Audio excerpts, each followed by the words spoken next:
दोस्तों, मैं हूं हिलेरी और आप सुन रहे हैं हॉरर स्टोरी हिलेरी के साथ। दोस्तों, आज की स्टोरी सच्ची घटना पर आधारित है और जिसका नाम है हॉरर कब्रिस्तान। डेहरा कब्रिस्तान हिंदुस्तान के सबसे हॉन्टेड जगह में से एक है। कहते हैं कोई भी रात के 11 बजे के बाद उस कब्रिस्तान के आगे से नहीं जा सकता। उसके अंदर से जाना तो दूर की बात है, कोई उस कब्रिस्तान के आगे से भी नहीं जा सकता। दोस्तों, इस कब्रिस्तान की दीवारें लगभग 1 किलोमीटर तक फैली हुई हैं और कोई भी रात के 11 बजे के बाद वहां से जाता है तो वो जिंदा नहीं बचता। कहते हैं वहां कुछ बुरी आत्माएं रहती हैं।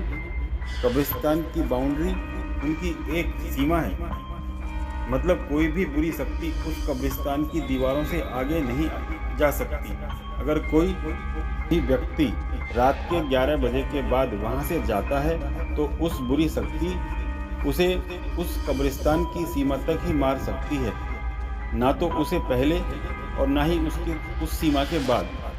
आज की जो यह कहानी है वो डेहरा कब्रिस्तान के पास के ही गांव में रहने वाले मुकेश जी के साथ घटी घटना की है। यह कहानी मैं अब उन्हीं के शब्दों में जारी रखता हूँ। मेरा नाम मुकेश है, मैं तांगा चलाने वाला हूँ। तांगा एक प्रकार की गाड़ी होती है जिसमें एक घोड़ा जोड़ा जाता है, जिससे हम सामान और व्यक्तियों को ढोते हैं। दोस्तों, रविवार का दिन था, शाम के 7 बजे थे और मैं अपने घर पर ही था।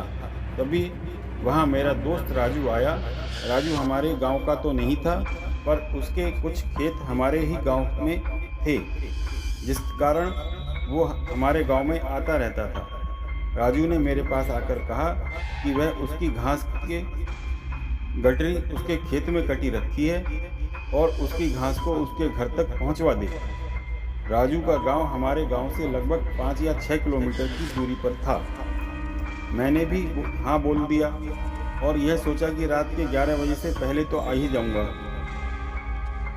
मैं आ भी जाता, पर घास लोड करने में काफ़ी समय लग गया था, इसलिए मुझे राजू के गांव पहुंचने में ही रात के 10 बज गए थे और घास तांगे से नीचे रखने में भी काफ़ी समय लग गया था। देर होने की वजह से राजू मुझे बार बार अपने घर पर ही रुकने को बोल रहा था, क्योंकि उसके गांव से हमारे गांव को एक रास्ता आता था जो उसी डेरा कब्रिस्तान के आगे से होकर गुजरता था।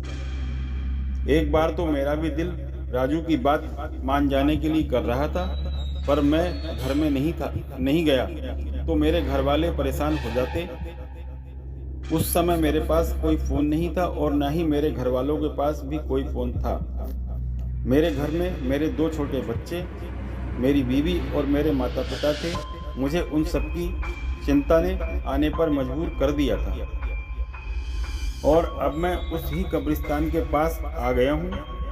मैंने अपनी घड़ी में समय देखा तो रात के 11 बज चुके थे।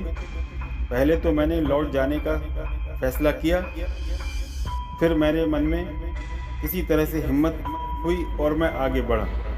मैं अभी कुछ ही आगे बढ़ा था कि मुझे ऐसा लगा कोई मेरे तांगे पर बैठकर आ रहा है। मैंने एकदम से पीछे मुड़कर देखा, पर वहाँ पर कोई नहीं दिखा। फिर भी मुझे ऐसा लग रहा था कि कोई मेरे पीछे बैठा है। फिर जब मैं थोड़ा और आगे बढ़ा तो मेरे तांगे में जैसे जैसे वजन बढ़ गया, मैं जैसे जैसे आगे बढ़ रहा था तांगे में भी वजन बढ़ता जा रहा था। अब पीछे इतना वजन हो गया था कि मेरा तांगा आगे से थोड़ा थोड़ा उठने लगा था और मेरा घोड़ा भी अब लंगड़ा लंगड़ा कर चल रहा था।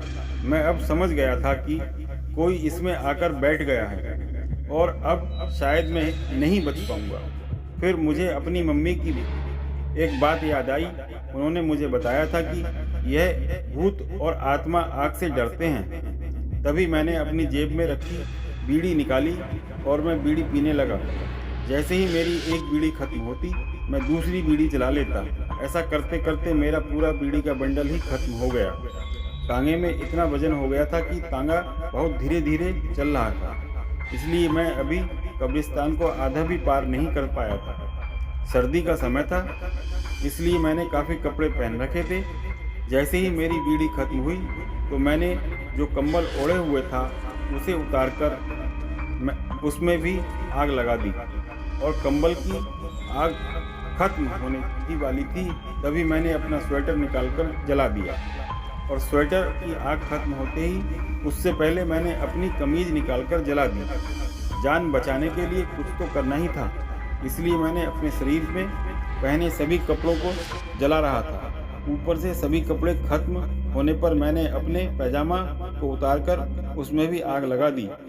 अब बस मेरा एक कच्छा ही मेरे पास था। उससे पहले ही मेरे पैजामे की आग खत्म होती, उससे पहले ही कब्रिस्तान की दीवार खत्म होने वाली थी। जैसे ही मैंने कब्रिस्तान पार करा तो देखा कि एक बड़ी ही भयानक सी औरत मेरे तांगे से नीचे उतरी।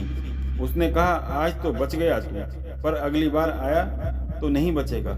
इतना ही बोलकर वहीं खड़ी रही और मैं अपने घर की ओर चला आया। उस दिन से मैं कभी उस रास्ते से नहीं जाता हूँ। यह एक सच्ची घटना है। दोस्तों, स्टोरी पसंद आई हो तो लाइक व सब्सक्राइब करें। धन्यवाद।